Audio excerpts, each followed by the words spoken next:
민족의 명절인 구정을 맞이해서 흩어진 가족들을 많이 만나 보았을 것입니다. 가족이 무엇인가 하는 것을 생각해 볼 수 있는 기간이었습니다. 또 평창에서 열리는 동계올림픽을 통해서는 전 세계 200여 개의 국가들이 스포츠라는 이름으로 함께 모여서 전 세계 인류의 하나됨을 확인하는 그런 자리니까 국가 단위로 하기 때문에 국가가 무엇인가 하는 그런, 또 우리 한국 선수들이 메달을 딸 때마다 애국심이 발동하는, 그러니까 국가와 가족을 생각해 볼 수 있는 한 주간입니다. 오늘은 주일을 맞이해서 우리는 그리스도의 이름으로 교회라고 하는 이 단체 속에서 모여서 지금 예배를 드리고 있습니다. 지금 우리는 교회의 일원으로서 예배를 드리고 있는 중입니다. 또 이제 여러분들이 이 연휴가 끝나고 학교의 학생으로 돌아가든지 직장의 한 일원으로서 돌아가게 되면 학교와 그 회사라고 하는 것이 또 여러분이 몸담을 수 있는 또 단체여서 그런 이런 회사는 어떤 의미가 있는가 하는 속에서 우리가 살아가게 됩니다. 우리들은 이와 같이 여러 단체의 한 일원이 되어서 그 단체의 일원으로서 맞는 행동을 하면서 살아가야 될 책임을 가지고 있습니다. 이 중에서 가정도 중요하고 또 국가도 중요하고 우리 직장도 중요하고 또 교회도 중요하고 우리가 몸담고 있는 단체라면 다 중요하죠. 그 속에서 내가 해야 할 바를 잘 해야 합니다. 그런데 이 모든 단체의 가운데 여러분이 순위를 매기라 그러면, 여러분이 가장 중요한, 다 중요한데 중요도를 순위를 매기라 그러면 여러분이 생각하는 소속된 단체 가운데 가정, 교회, 직장, 국가 가운데 어느 단체가 여러분에게 있어서 가장 중요한 단체라고 생각을 할 수 있겠습니까? 오늘 사도 바울이 에베소 교인들을 위해서 기도할 때 지금 특별히 세 가지를 기도하고 있는데, 하나는 하나님의 부르심의 영광이, 소망이 무엇인지를 알게 해달라고 기도했고, 두 번째는 오늘 살펴보려고 하는 것인데요, 하나님의 기업의 영광이, 풍성함이 무엇인지를 알게 해달라고 기도하고요, 세 번째는 하나님의 큰 능력이 어떠한지를 알게 해달라고, 이렇게 이제 세 가지를 기도하거든요. 그래서 오늘은 두 번째, 그 기업의 영광의 풍성함이 무엇인지를 알게 해달라. 이 내용은 교회에 대한 내용입니다. 교회에 대한 내용인데, 첫 번째는 두 가지를 오늘 살펴보려고 하는데, 첫 번째는 교회를 어떻게 이름하고 있는가 하니까 하나님의 기업이라고 부르고 있어요. 하나님의 기업이라고. 그래서 왜 교회를 하나님의 기업이라고 부르는가 하는 의미를 살펴보려고 하고, 두 번째는 단순히 교회를 하나님의 기업으로 부른다는 걸 넘어서서 하나님의 이 기업의 영광의 풍성함이 어떠한 것을 알게 해달라고 하는 것이니까, 하나님의 기업이란 교회라 그랬죠. 교회의 영광의 풍성함이 뭘 의미하는 것인가 하는 두 가지를 살펴보려고 합니다. 결론적으로 한마디로 말하면 하나님께서 교회를 엄청나게 소중하게 여기기 때문에 우리도 하나님의 교회이므로 우리 자신을, 교회를 엄청나게 소중하게 귀하게 여기면서 살아야 된다 하는 내용이 되겠습니다. 우선 하나님의 기업이라 할 때 우리가 오늘날은 기업체 하면 그냥 회사를 기업체라 그러는데, 이제 성경에서 기업이라 이렇게 할 때는 구약 성경에서 하나님이 하나님 백성인 이스라엘 백성에게 분배해 준 그 땅을 가리켜요. 그걸 기업이라 불러요. 때로는 유업이라 부르기도 하고요. 그러니까 하나님께서는 아브라함을 불렀을 때 약속을 했어요. 내가 너와 너의 후손에게 땅을 주겠다.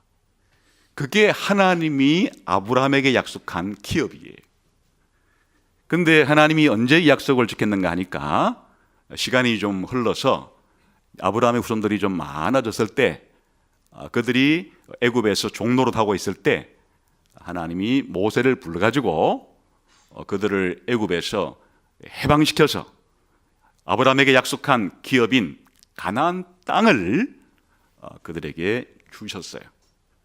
그 언제 주었는가 하니까 여호수아 때, 여호수아가 가나안의 족속들을 쫓아내고 그 땅을 이스라엘 12지파에게 제비를 뽑게 해가지고 지파에게 분배를 해주고, 또 각 가족들은 지파 내에서 또 분배를 그렇게 받았는데, 이제 그거를 기업이라 이렇게 부르는 겁니다. 그런데 이제 이 기업의 특징은 하나님께서 이 땅 자체가 이스라엘 땅은 아니지 않습니까? 하나님의 땅이에요. 근데 하나님의 기업인데, 하나님의 땅인데 이스라엘 백성에게, 자기 백성에게 하나님께서 이제 분배를 시켜준 거죠. 그래서 이스라엘 사람들은 이 기업을 받았을 때 자기 마음대로 처분을 못해요. 시간은 사고 팔지를 못해요. 그러니까 하나님께서 주신 땅에서 농사를 짓고 자기들이 먹을 모든 것을 그 기업에서부터 이제 얻는데, 그걸 사고 팔지를 못해요. 근데 이제 갑자기 어려운 일이 생겨가지고 돈이 필요하다 할 때, 돈이 필요하니까 내가 가지고 있는 이 땅, 하나님께 받은 이 기업을 처분할 때는 파는 게 아니고 사용권만을 다른 사람에게 파는 거예요. 그래서 이제 50년째가 되게 되면은 다시 원주인에게 다 돌려줘야 되는 걸 신연이라 불러요. 그러니까 이스라엘 사람들이 이 기업을 판다는 얘기는 땅 자체를 완전히 팔아버리는 게 아니고, 그건 팔 수가 없어요. 50년마다 다 원주인에게 돌려야 되기 때문에 사용권만을 파는, 이게 이제 기업이에요.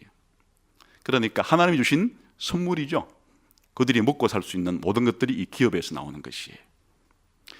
그런데 이것이 시간이 지나면 단순히 가나안 땅덩어리를 말하는 게 아니고 이제 의미가 조금 더 발전을 하게 돼요. 하나님이 주시는 구원을 의미하게 되는 거예요. 그래서 이제 이스라엘 사람들이 자신들의 잘못으로 이 땅을 바벨론에게 빼앗겼을 때, 이 포로 시대가 되었을 때 하나님께서는 선지자들을 통해서 또 이런 약속을 주어요.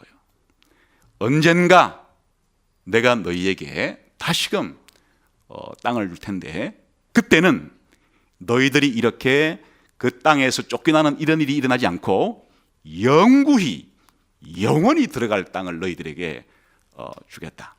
그 땅을 다른 이름으로는 새 하늘과 새 땅이라고 이렇게 이름을 하는 거예요. 그것은 이 지상에 있는 단순한 그런 농사 지어 먹는 그런 땅을 말하는 게 아니고, 하나님이 이제 이 세상을 장차 새롭게 했을 때, 하나님의 나라를 완성시켰을 때, 천국이 이 땅에 이루어졌을 때 그 천국에 들어가게 해 주겠다는 것을 이제 기업이라 그렇게 부르는 것이에요.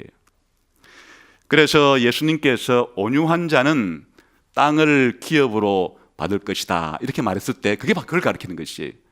우리가 온유하게 되면 대한민국 땅에서 부동산을 많이 가지게 될 거라 그런 뜻이 아니고, 예수 믿는 사람을 지금 온유한 사람이라고 표현하는데, 온유한 사람, 예수 믿는 사람에게는 예수님이 땅을 주겠다 그랬는데, 이 대한민국 땅이 아니라 새하늘과 새 땅, 천국을 주겠다는 말이에요. 그래서 이제 신약 성경에서는 하나님이 우리에게 주시는 기업 이렇게 말할 때 이제 그 의미가 분명하게 구원이라는 의미로 쓰이게 되고, 또 영생이다, 천국이다 이런 의미로 쓰이는 것이에요. 하나님이 하나님 백성에게 땅을 주신다, 기업을 주신다 하는 것 자체의 의미는 구원을 주신다, 영생을 주신다, 천국을 주신다, 그런 의미란 말이에요. 그런데 또 하나의 중요한 기업의 의미가 있는데, 하나님이 이스라엘 사람들에게 주신 그 땅덩어리와 구원만을 기업이라 부르지 않고 아예 이스라엘 백성 자체를 하나님이 나의 기업이라, 이스라엘 백성 자체를 하나님의 기업이라고 부르기도 해요. 상당히 독특한 그런 이제 기업이라는 의미의 용법이죠. 한번 들어보세요.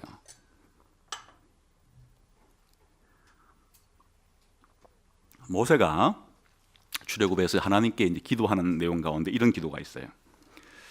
주여, 내가 주께 은총을 입었거든 원하건대 주는 우리와 동행하옵소서. 이는 목이 뻣뻣한 백성이니이다. 우리의 악과 죄를 사하시고 우리를 주의 기업으로 삼으소서. 하나님이 이스라엘 백성이 금송아지를 가지고 우상 숭배하는 죄를 범했을 때 하나님이 진노하려고 하자 모세가 그 진노를 막는 중재 기도를 하나님께 지금 드리고 있는 이런 장면 가운데 드리는 기도 가운데 하나인데요. 하나님이 좋다, 그러면 내가 너의 중재를 바꿔서 이스라엘 백성을 멸하려고 하던 계획은 취소시키고 너희들을 가나안 땅에 들여보내겠지만은 기업을 주겠지만 나는 너희하고 안 가겠다, 이렇게 말하니까 지금 이 모세가 그러지 말라고, 하나님이 안 가신다 그러면 우리가 가나안 땅에 들어가는 게 무슨 의미가 있냐고 하면서 이제 하나님께 기도하는 내용 가운데 지금 뭐라고 기도하니까, 하나님 우리 죄를 용서해 주시고 우리를, 주의 백성 우리를 주님의 기업으로 삼아 주십시오. 우리를 주님의 기업으로 삼아 주십시오. 이렇게 기도를 좀 하고 있어요. 그러니까 이제 단순히 하나님이 이스라엘 백성이 준 땅덩어리를 기업이라 부르는 곳에서 색다른 의미가 나타나는데, 이스라엘 백성 자체를 하나님이 자신의 기업으로 삼으신다고 하는 이런 내용이죠. 신명기 32장에 우리가 모세의 노래라는 것을 들어본 적이 있는데 거기에도 이렇게 불러요. 하나님이 지극히 높으신 자가 민족들에게 기업을 분배시켜 주실 때에 여호와의 분깃은 자기 백성이라, 야곱은 하나님이 택하신 기업이로다. 각 나라가 하나님께로부터 분배받은 그런 기업들이 있는데 이스라엘 백성 자체는 하나님의 기업이다. 하나님이 이스라엘 백성 자체는 자신의 기업으로 삼으셨도다. 이렇게 이제 하는 말이 나와요.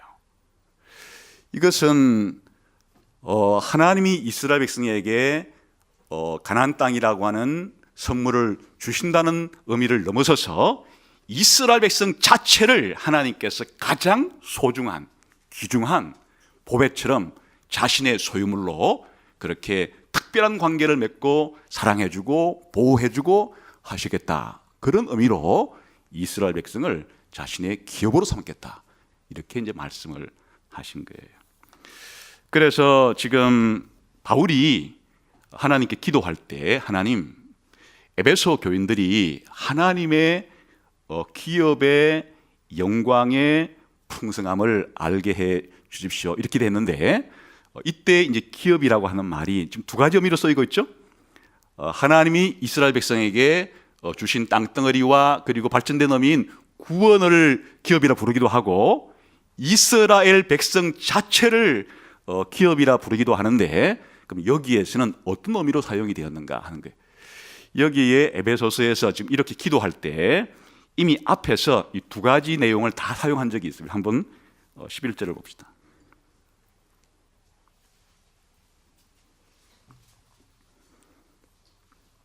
11절 시작. 모든 일을 그의 뜻의 결정대로 일하시는 이의 계획을 따라 우리가 예정을 입어 그 안에서 기업이 되었으니, 지금 이야기는 사도 바울이 유대인으로서 예수 믿는 사람을 지금 우리는 표현하는데, 우리는 하나님의 계획에 따라서 누가 되었다고요? 기업이 되었다. 누가? 예수 믿는 유대인 그리스도인들이 하나님의 뭐가 됐다고요? 기업이 되었다. 이것은 아까 전에 구약 성경에서 모세가 하나님 우리를 여호와의 기업으로 삼아달라고, 또 하나님께서 이스라엘 백성을 자신의 기업으로 삼았다고 하는 표현처럼 이제는 신약 시대에 예수 믿는 교회가 하나님의 기업이 되었다, 그런 뜻이에요. 그러니까 구약 시대에 이스라엘 백성이 하나님의 기업으로 불렸듯이 이제 신약 시대에 교회가 하나님의 기업으로 불리고 있다, 그런 말이죠. 14절은 또 다른 의미예요. 한번 시작. 이는 우리 기업의 보정이 되사 그 얻으신 것을 속량하시고 그의 영광을 찬송하게 하려 하심이라. 여기에서는 이제 하나님께서 13절에 보게 되면 이방인들도 예수를 믿게 해서 성령으로 이제 인을 쳤다는 얘기예요. 다시 말하면 하나님 백성으로 만들었다는 얘기예요. 그래서 유대인으로서 예수를 믿는 기독교인이건 이방인으로서 예수를 믿는 기독교인이건 하나님께서 우리의 기업, 다시 말하면 교회가 장차 하나님께로부터 받을 기업에 이 선불금으로, 계약금으로 누굴 보내셨다는 얘기인가 하니까 성령님 줬다는 얘기. 그러니까 여기에 우리의 기업하는 것은 아까 하나님이 구약시대 때 이스라엘 백성에게 뭘 준다 그랬어요? 가나안 땅을 기업으로 준다고 그랬고, 그게 발전돼 가지고 새 하늘과 새 땅을 준다고 말한 그런 의미로서의 기업을 말하는 것이에요.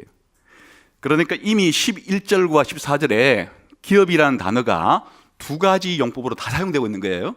11절에서는 교회 자체를 하나님의 기업이라 부르는 쪽으로 의미를 사용하고 있고, 14절에서는 하나님이 교회에게 주실 구원을 기업이라 부르고 있는 것이에요. 그러니까 이 두 가지를 염두에 두고서 바울이 지금 기도할 때 하나님의 기업의 영광의 풍성함을 좀 저희들이 알게 해달라 그럴 때 이 기업은 뭘 가리키는 걸까? 당연히 지금 여기서 문맥은 하나님께서 이스라엘 백성에게 주실 그 기업을 말하는 게 아니고 하나님께서 에베소 교인들과 기타 교회를 하나님의 기업으로 삼았는데, 이 하나님의 기업이 얼마나 영광스러운지, 이 하나님의 기업인 교회의 영광이 얼마나 크고 풍성한지를 좀 알게 해 주십시오. 이렇게 좀 기도를 드리고 있는 거란 말이죠. 그래서 교회를 하나님의 기업이라 부르는 것은 교회를 하나님의 소유라 부르는 것이고, 교회를 하나님의 특별한 보석같이 여긴다는 말이에요. 다시 말하면 구약시대 때 수많은 민족들이 있었지만은 수많은 민족 가운데 야곱의 후손들 이스라엘 백성을 자신의 기업으로 삼았다 하는 이야기는 이 사람들을 하나님이 특별히 자기 백성으로 만들었다는 다른 표현이. 그래서 이들은 이제 하나님이 책임지고 사랑하고 책임지고 보호하고 책임지고 복을 주시고 이렇게 하시겠다고 하는 그런 표현이 이스라엘 백성을 기업으로 삼았다는 표현이듯이 하나님의 기업을, 교회를 하나님의 기업이라 부르는 이유는 하나님이 이 세상에 수많은 단체와 수많은 조직과 수많은 인간이 있지만 하나님께서 창세 전부터 선택하시고 예수 그리스도를 통해서 자기 아들로 입양한 교회를 하나님이 얼마나 귀하게 보시는지, 얼마나 소중하게 보시는지, 얼마나 보석처럼 보시는지를 표현하는 말이 교회를 하나님의 기업이라고 이렇게 부르는 의미예요. 그러니까 여러분들은 이제 바울이 이렇게 기도하는 이유가 처음 예수님을 믿는다고 해서 교회가 이렇게 영광스러운지를 잘 모르는 수가 있어요. 그냥 예수 믿고 예수 믿으면 구원받는다 그러니까, 예수 믿으면 천국 간다 그러니까. 우리가 기대하는 것은 하나님이 우리를 불렀을 때 주실 그 구원에 대해서 관심이 있을 수는 있지만은 이 교회 자체가 얼마나 소중한 건지에 대해서는 잘 모를 수가 있는 것이. 그래서 이제 바울은 기도하기를, 하나님, 저 에베소 교인들이 교회가 하나님의 기업이라는 것을 알게 해 주시자가 아니고 하나님의 기업이 얼마나 영광스럽고 풍성한지를 깨닫게 해 주십시오. 이렇게 기도하는 것이, 단순히 하나님이 교회를 사랑하신다고 하는 그런 정도가 아니라 하나님이 교회를 얼마나 크고 깊고 놀랍도록 그렇게 사랑해 주시는지를 깨닫게 해 달라, 이런 뜻이에요. 이걸 알면 알수록 하나님에 대한 사랑도, 예수님에 대한 사랑도, 성도 간의 사랑도 이 땅에서 어떻게 살아야 될지도 잘 알게 될 것이기 때문에 바로 이렇게 하나님의 기업의 영광의 풍성을 알게 해달라는 얘기는 하나님께서 교회 자체를 자신의 기업으로 만드셨는데 이것이 얼마나 놀랍고 영광스러운지, 얼마나 엄청난 일인지를 알게 해 주십시오. 이렇게 하는 기도란 뜻이에요. 그래서 사실은 이 신약 성경 가운데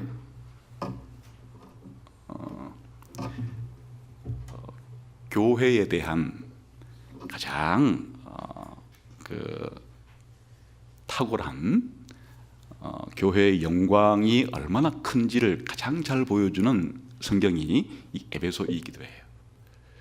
그 에베소서에서는 교회를 대단히 중요한 그런 주제로 이 지금 말하는 교회의 영광이 얼마나 풍성한지를 보여주는 성경이 특별히 신약 성경에서 에베소서다, 그런 말이죠.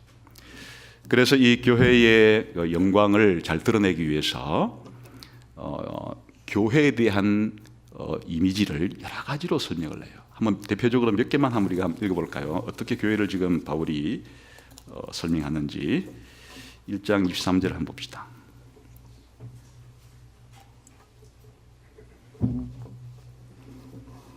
같이 읽어볼까요? 시작. 교회는 그의 몸이니 만물 안에서 만물을 충만하시는 이에 충만함이니라. 교회를 뭐라고 지금 그림을 그리고 있습니까? 그리스도의 몸이라고. 만물을 충만케 하시는 이에 충만이 교회다. 여러분 이런 생각을 해본 적 있습니까? 교회가 만물을 충만하게 하신 자의 충만이 교회다. 무슨 말인지 잘 모르죠. 그러나 하여튼 교회에 대해서 뭔가 엄청나게 중요한 가치를, 엄청나게 지금 교회가 뭔가 대단한 존재라는 것을 말한다는 그 정도는 뭔가 우리 힌트를 얻을 수가 있겠죠. 아예 교회를 누구의 몸이라고요? 그리스도의 몸이라고 이렇게 할 정도니까, 그리스도와 한 몸이라고 부를 정도니까 굉장히 교회가 중요한 존재구나. 이건 예를 들면 학교를, 가족을, 국가를 그래 그리스도 몸이라 부르지 않아요. 교회를 그리스도의 몸이라 부른단 말이죠. 또 조금 더 한번 뒤로 넘어가 볼까요? 2장에 가서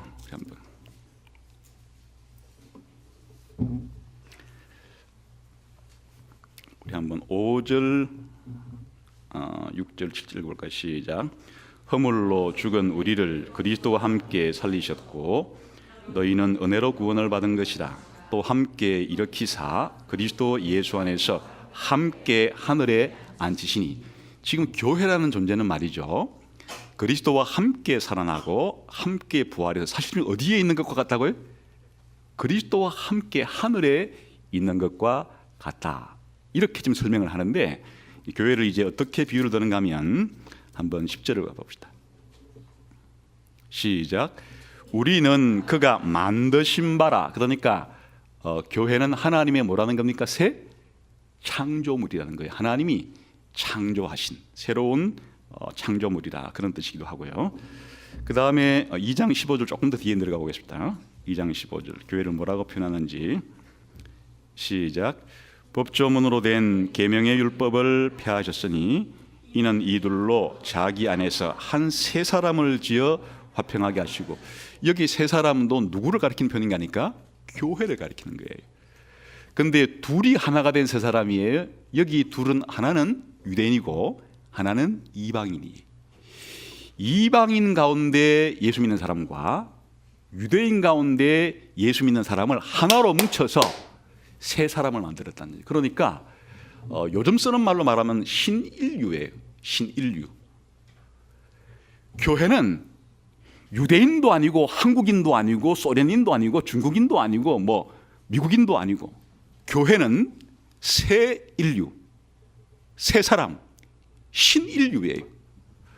러시아 사람 가운데 교회가 되었건, 미국 사람 가운데 교회가 되었건, 한국 사람 가운데 교회가 되었건, 이건 어느 민족이라고 부를 수 없는 새로운 인류, 새로운 사람이라고 부르는 아주 독특한 사람을, 독특한 인류를 하나님께서 만드셨다. 교회에 대해서 저는 다른 생각을 지금 보여주고 있어요. 그 다음에 조금 더 지나가 봅시다. 2장 19절 조금 더 내려가서 시작. 그러므로 이제부터 너희는 외인도 아니요 나그네도 아니요 오직 성도들과 동일한 시민이요 하나님의 원속이라. 지금 이 구절에서 교회를 두 가지로 말하거든요. 하나님의 뭐라 그럽니까? 성도들과 동일한 시민. 이 말은 하나님의 백성이란 얘기고, 또 하나는 하나님의 권속이란 얘기는 하나님의 가족이란 얘기예요. 이건 이제 무슨 문맥에서 쓰는가 하니까 예수님이 오셔서 여러 이방인들 가운데 예수 믿는 교회가 생기기 이전에는 하나님이 구약 시대 때 누구만 교회로 먼저 불렀어요? 이스라엘 백성들을 교회로 불러서, 이스라엘 백성들은 이제 하나님 나라의 백성이라고, 하나님 나라의 시민이라고 불렀는데, 그때 저와 여러분 같은 유대인이 아닌 다른 그런 민족들은 뭐였다고요? 그때 예수님이 오시기 전에 뭐였다고요? 외인과 나그네. 이 말은 외국인처럼, 그리고 외국에 거류하는 체류자처럼 이렇게 취급당했다는 거예요. 그런데 이제는 예수님이 오시고 난 이후에, 옛날에는 외국인 취급을 당하고 외국인 거류자 취급을 당하던 우리들이 이제 누구하고 똑같은 하나님 백성이 되었다고요? 바로 구약 시대에 유대인으로서 하나님께 택함 받은 이 사람들과 똑같이 이제 우리가 하나님 나라의 시민, 백성이 되었다. 그런 말이니까 교회라는 것 자체는 하나님 나라의 백성들이에요. 그 다음에 조금 더 이제 깊이 있게, 더 친밀하게 하나님의 백성을 하나님의 가족이라 부르는, 여기 권속이라는 얘기가 가족이라는 얘기예요.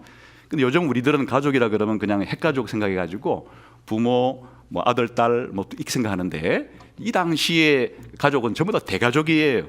거기에 심지어는 종들까지도 다 포함되어 있는. 그러니까 이 한 사람의 권속이 되게 되면은 전체 보호를 받고 양육을 받고 그 가족 권속의 일원으로서의 그런 신분의 정체성을 가지고 안정감을 느끼면서 그렇게 이제 살아가는 게 가족이에요. 이 당시. 옛날에는 외지인처럼 하나님과 관계가 없는 그런 사람이었는데, 이제는 교회가 하나님을 아버지로 모시는 하나님의 가족이 되었다. 누구와 함께? 구약시대에 이제 하나님 백성이었던 유대인 가운데 예수 믿는 사람들과 더불어서 이방인 가운데 예수 믿는 사람들도 하나님의 가족이 되었다. 그래서 교회를 지금 뭐라 부르는가 하니까 하나님 나라의 뭐라고요? 시민이고, 또 하나님 가족의 식구들이고, 이렇게 지금 교회를 부르고 있다는 거예요. 그 다음에 20절, 21절, 22절 시작. 너희는 사도들과 선지자들의 터 위에 세우심을 입은 자라. 그리스도 예수께서 친히 모퉁이 돌이 되셨느니라. 그의 안에서 건물마다 서로 연결하여 주 안에서 성전이 되어가고, 너희도 성령 안에서 하나님이 거하실 처소가 되기 위하여 그리스도 예수 안에서 함께 지어져 가느니라.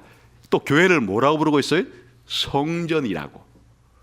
하나님이 거하시는 성전이라고. 교회를 성전으로 부르고 있어요. 그 구약시대 때 가장 중요한 건물이 성전이죠. 하나님이 임재해 계시는 성전이 가장 중요한데, 누구를 성전으로 부른다고요? 교회를 아예 하나님이 거하시는 성전으로 불러서, 그 모퉁이 돌은 누구라는 겁니까? 그리스도시고, 기초는 사도들이고 그 위에 우리가 벽돌처럼 올라가 있는 것이 바로 교회다. 이렇게 교회를 성전으로 그렇게 비유합니다. 한 군데만 더 봅시다. 5장에 가가지고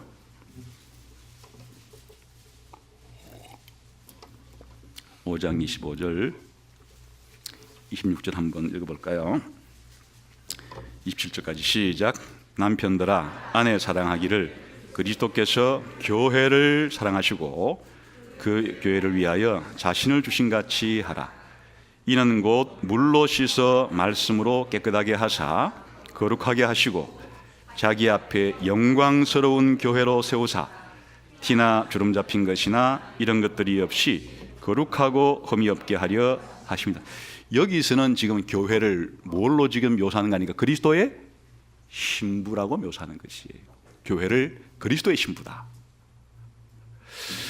지금 간략하게 살펴본 이 에베소서의 내용들을 보게 되면 바울이 교회를 지금 묘사하려고 하는데 단 한 가지만으로 묘사하는 것이 아니라 교회를 어떨 때는 그리스도의 몸이라고 묘사하기도 하고 그리스도의 신부라고 묘사하기도 하고 하나님 백성이라 묘사하기도 하고 하나님의 가족이라 묘사하기도 하고 성령의 전이라고 묘사하기도 하고 지금 이렇게 교회를 묘사하는 것은 교회를 거대한 단체로 지금 생각을 하고 있는 것이에요.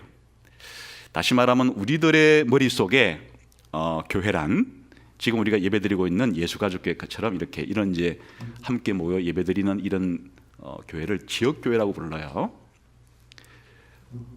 기존에 내가 몇 번 예수가족교회 성도가 되기 이전에 다른 교회를 다녔더라면 내가 다녔던 그런 지역교회 몇 개의 교회에 대한 그림, 현재는 예수가족교회에 대한 이 교회하면 항상 교회의 이 크기 자체가 이렇게 주일날 모여서 함께 드리는 이 교회의 크기를 늘 생각하기 쉽고 또 교회하면 내가 옛날에 경험했던 그 교회 안에서 찢고 물고 때로는 이렇게 다투기도 하고 또 우리가 신앙생활 하다가 지치고 쓰러지고 죄 때문에 아주 많은 어려움과 상처를 겪었던 일들을 떠올리기도 하고 하여튼 이 교회에 발을 잘못 들여놨다가는 나도 한번 큰코 다친 수가 있어 쓴맛을 봤기 때문에 새롭게 지역교회를 들어갈 때는 이 지역교회도 내가 옛날에 다녔던 교회의 쓴맛을 봤기 때문에 여기도 너무 깊이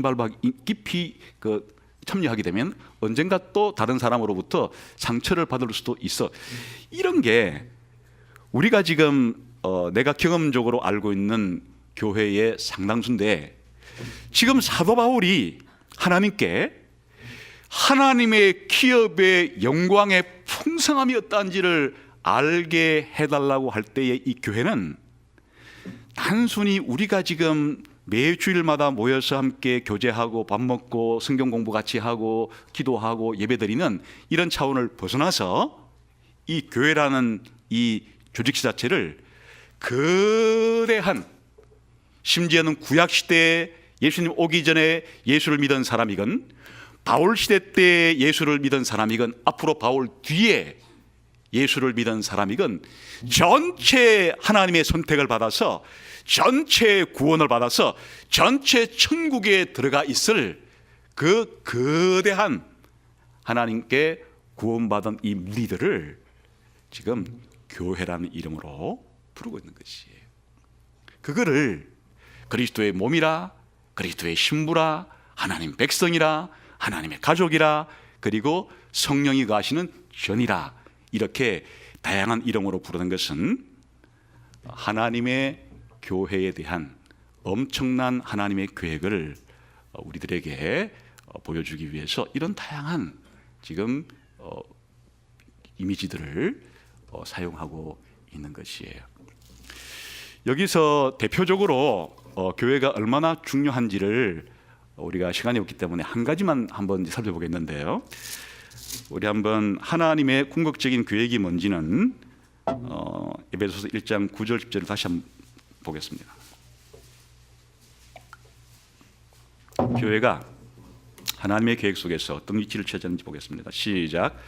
그 뜻의 비밀을 우리에게 알리신 것이요 그의 기뻐하심을 따라 그리스도 안에서 때가 찬 경륜을 위하여 예정하신 것이니 하늘에 있는 것이나 땅에 있는 것이 다 그리스도 안에서 통일되게 하려 하십니다. 지금 이 구절을 계속 몇 차례 읽는 이유는 이 구절이 에베소 전체의 주제 구절이에요. 이 구절이 에베소 전체의 주제 구절일 뿐 아니라 하나님이 세상을 창조하실 때 영원 전부터 가지고 계셨던 하나님의 영원한 구원 계획과 목적을 보여주는 구절이에요. 다시 말하면 하나님의 마스터 플랜을 보여주는 구절이에요. 하나님이 왜 이 세상을 창조하시고 인간을 창조하고 천사를 창조하고 동식물들을 창조하고 이 우주를 창조하셨는지, 그리고 타락한 이 세상을 왜 구원하려고 하는지에 대해서 하나님의 거대한 계획, 하나님의 영원한 계획과 목적을 하나님께서 보여주신 구절이 이 구절이어서 단순히 에베소라는 이 한 성경의 핵심 내용이란 차원을 벗어나서 하나님의 마음속에 있는 하나님의 엄청난 영원 전부터 가지고 계시는 그 구원의 계획과 목적이 무엇인지를 보여주는 그런 구절이니까 아주 중요한 구절이에요. 무엇인가 하면 하나님은 이 우주를 다시금 재통일시키려는 거예요. 그리스도를 통해서, 그리스도 안에서 만물을 통일시키려고 하시는 그런 계획을 하나님이 가지고, 그게 언제 실현되는 거니까 바로 새하늘과 새 땅이라는 천국은 하나님과 사람 사이에 완전한 통일이 일어나고, 사람과 사람 사이에 완전한 통일이 일어나고, 사람과 자연 만물 사이에 완전한 통일이 일어나고, 그리고 그 사람과 만물 속에는 사람과 천사들 사이에서도 완전한 통일이 일어나고, 거기에는 하나님이 만드신 모든 만물들이 천사에서부터 저 하늘과 땅 모든 만물에 이르기까지 전부 다 조화와 일치와 연합과 사랑과 그런 통일이 일어나는데, 그 통일이 일어나는 바로 중심점이 그리스도를 통해서 이 모든 것들을 통일시키려고 한다는 것이 이제 하나님의 우주를 향해 가지고 계시는 하나님의 계획이에요. 이 하나님의 계획 속에 교회는 어떤 위치를 차지하고 있는 것인가가 바로 에베소서에서 아주 중요한 그런 주제. 한번 3장 9절 10절을 읽어보겠습니다.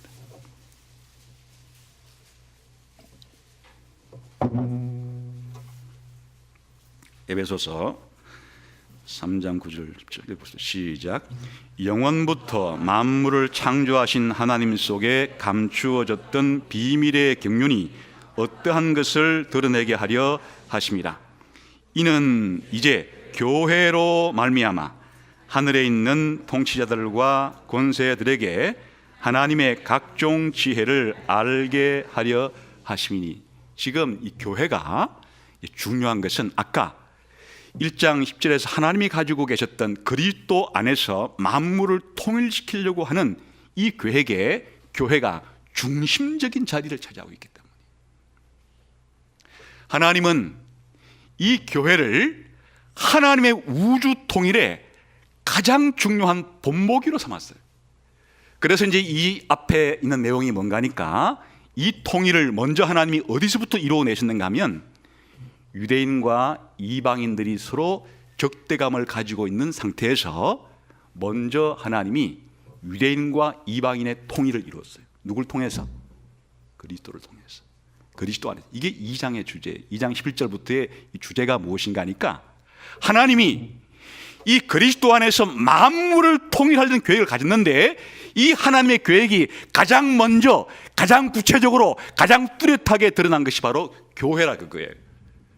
그래서 유대인과 이방인들의 적대감을 해소시키시고 이 둘을 한 사람으로 만들어서, 세 사람으로 만들어서, 그렇게 유대인과 이방인들 사이에도 통일을 시킬 뿐 아니라 하나님과 타락한 죄인들 사이에도 그렇게 통일을 이루신 것.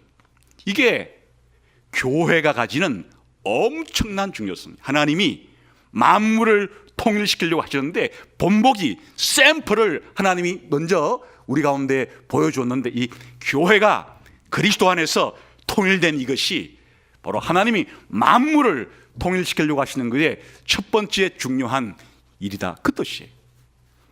그래서 하나님은 자신이 만물을 통일시키려고 하는 계획을 가졌다는 것을 뭘 통해서 가르쳐 줬는가 하니까, 바로 그리스도 안에서 유대인과 이방인이 하나 된 이 사실을 가지고 장차 내가 유대인과 이방인만이 아니고 만물까지도 통일시키려고 한다고 하는 하나님의 계획을 교회를 통해서 그렇게 알려주셨다, 그런 말이에요.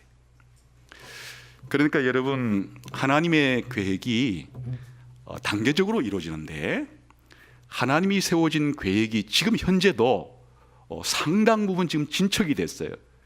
그 진척이 됐는데, 이 세상에서 하나님이 그리스도 안에서 만물을 통일시키려고 하는 이 계획이 어떻게 진척이 되었나를 보려면, 바로 지금 바울이 하는 이야기는 자기한테 하나님이 가르쳐 줬는데, 옛날에는 그리스도가 오시기 전에는 유대인과 이방인이라는 이 적대감 속, 다시 말하면 유대인과 이방인만의 적대감이 아니에요. 이걸 확장시키면 남자와 여자 사이의 적대감, 그리고 주인과 종이라는 적대감, 하여튼 인간 사이에 죄 때문에 발생한 온갖 차별과 억압과 온갖 적대감과 원수됨, 이런 것들이 이제는 본격적으로 이와 같은 차별과 억압과 적대감 속에 있던 인간들을 하나님께서 이제는 그리스도 안에서, 그리스도를 믿기만 하면은 그리스도 안에서 유대인이건 이방인이건 남자이건 여자이건 주인이건 종이건 할 것 없이 전부가 다 하나가 되는 일을 이룬 것은 엄청난 하나님의 통일 계획의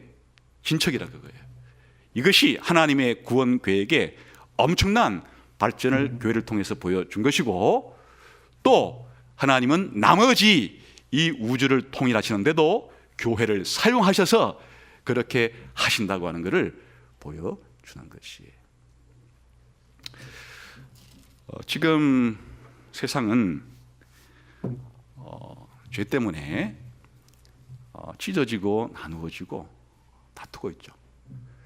그래서 정치적으로도 한 나라가 되기가 힘드니까, 경제적으로도 한 나라가 되기가 힘드니까, 종교적으로도 한 나라가 되기가 힘드니까, 이런 스포츠라고 하는 조금 더 이런 것과 다른 한 영역을 가지고 이것 가지고는 한번 우리가 하나가 되어보자, 그런 게 일종의 올림픽 정신이지만은, 그런데 하나님께서 계획하시는 인류의 하나됨은 그렇게 각종 스포츠들을 익혀서 그거를 직접 자기가 하거나 보는 정도의 이런 연합 정도가 아니고, 그리스도 안에서 남편과 아내 사이의 이런 연합과 같이, 아버지와 자녀 사이의 연합과 같이, 아니 머리와 몸과 같이 이렇게 긴밀하고, 그리고 이런 올림픽이야 이제 며칠 지나면 또 헤어지고 말겠지만, 다른 어떤 일체감도 다 부서지기 쉽겠지만은, 그런데 이 일체감은 영원히 가고 그 깊이는 말도 할 수 없이 그렇게 조화와 일치가 되는 그와 같은 일들을 먼저 하나님께서 교회 안에서 이 작업을 시작을 했고, 그리고 이 엄청난 교회의 이와 같은 모습을 하늘에 있는 존재들에게까지 하나님은 보여주고 있고, 장차 그렇게 완성할 거라라고 하는 계획 속에서 지금 바울이 교회를 개척하고 있고, 또 외소 교인들을 지금 가르치고 있고, 그들에게 교회가 얼마나 놀라운 존재인지를 깨닫게 해달라고 기도하고 있는 것이에요. 그래서 교회는 사실 말하면 그리스도와 연합된 존재일 뿐 아니라 이 세상에서 거대한 존재예요. 다시 말하면 우리끼리 지금 모여있는 이런 정도가 아니고, 교회를 생각할 때 장차 천국에 다 모여있을, 천국에 다 모여있을 그 사람들이 시대마다 지역마다 지금 흩어져서 이렇게 살고 있지만은, 언젠가 우리가 그리스도 안에서 천국에서 만났을 때에 그 아름다운 연합과 조화는 지금 지상에서 4년마다 한 번씩 하는 올림픽 때 국기 들고 모여가지고 우리는 하나라고 하는 차원과는 비교가 불가능한 인류의 연합이 있을 그날이 올 거라고. 그뿐 아니라 인간 사이에만 통일이 아니고 이 교회를 통해서 보여주신 이 연합은 장차 하나님께서 다른 모든 만물에게까지 미치게 하신다고 하는 이런 속에서 교회가 얼마나 중요한 단체인지를 하나님은 우리들에게 보여주기를 원하신다. 그래서 교회가 이 사실을 알게 되면 제일 먼저 해야 될 게 뭐겠어요? 한번 이제 에베소서 4장부터 잠깐 봅시다.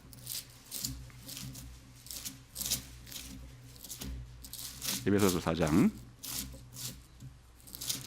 이런 사실을 알았을 때 무엇이 가장 필요하겠는가? 4장 1절부터 시작.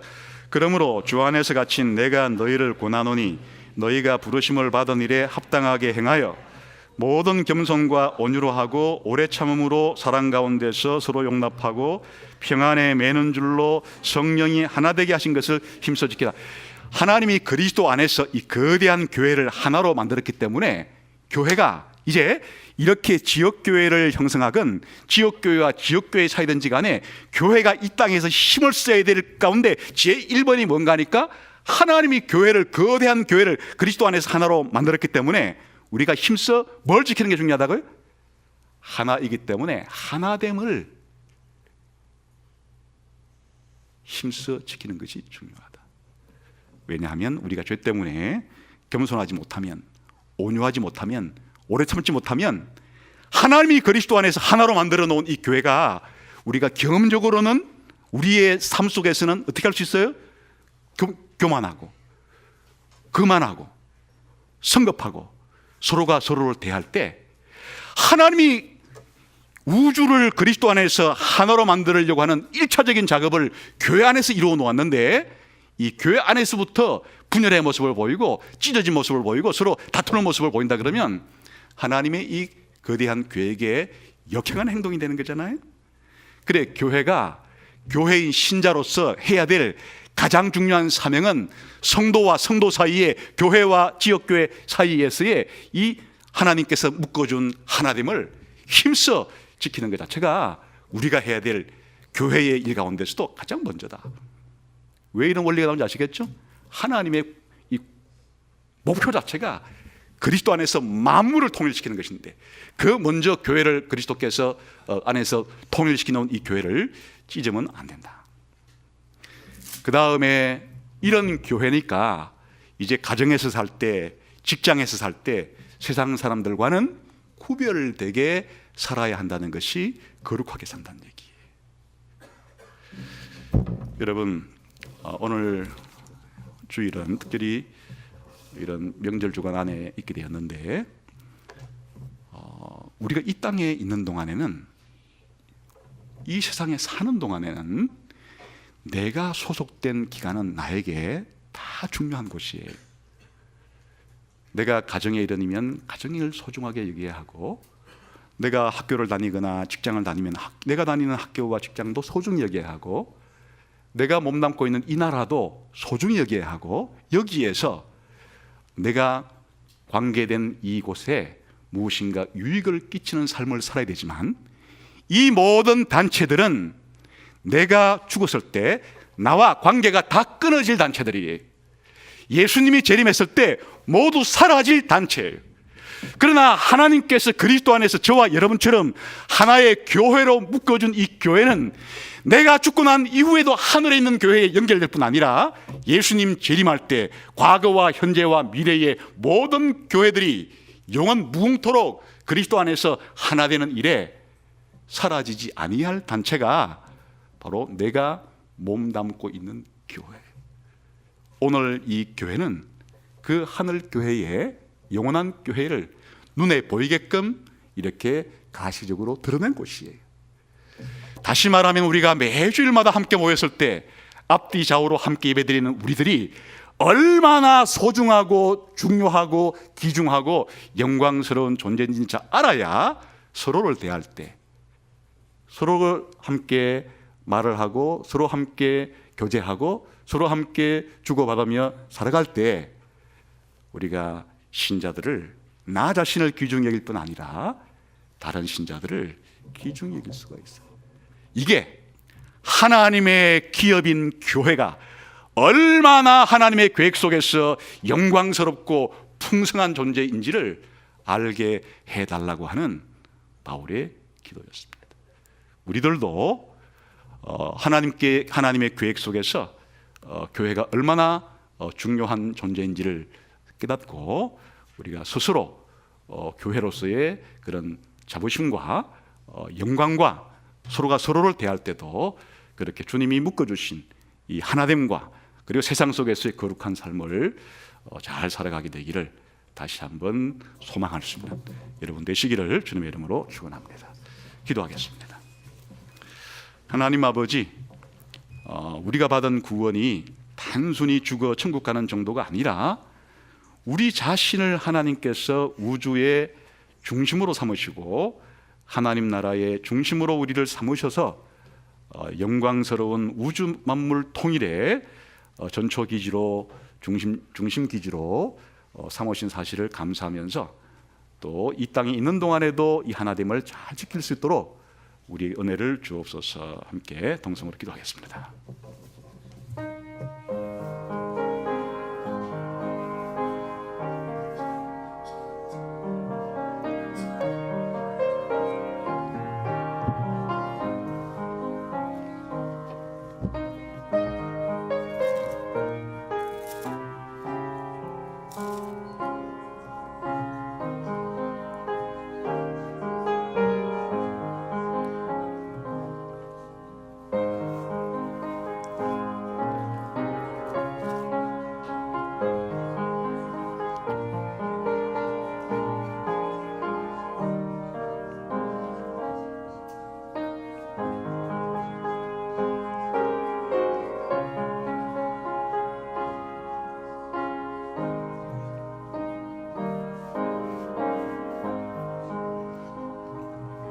하나님 아버지, 개인주의가 극도로 발달한 시대 속에서 가족도 국가도 교회도 나 개인의 중요성보다는 한참 가치를 찾아볼 수 없는 그렇게 행동하기 쉬운 시대에 살고 있습니다. 오늘 말씀을 통해서 특별히 하나님께서 교회를 어떻게 생각하고 계시는지, 얼마나 사랑하고 존중하시는지, 하나님께서 얼마나 영광스러운 계획을 가지고 우리 가운데 역사하고 계시는지를 잘 알게 해주셔서 하나님이 교회를 평가하듯이 우리도 하나님의 안목을 가지고 교회를 바라보고 교회를 사랑하고 교회를 섬기고 서로 교제할 수 있는 저희가 되게 해 주옵소서. 예수님 이름으로 기도하옵나이다. 아멘. 성찬식을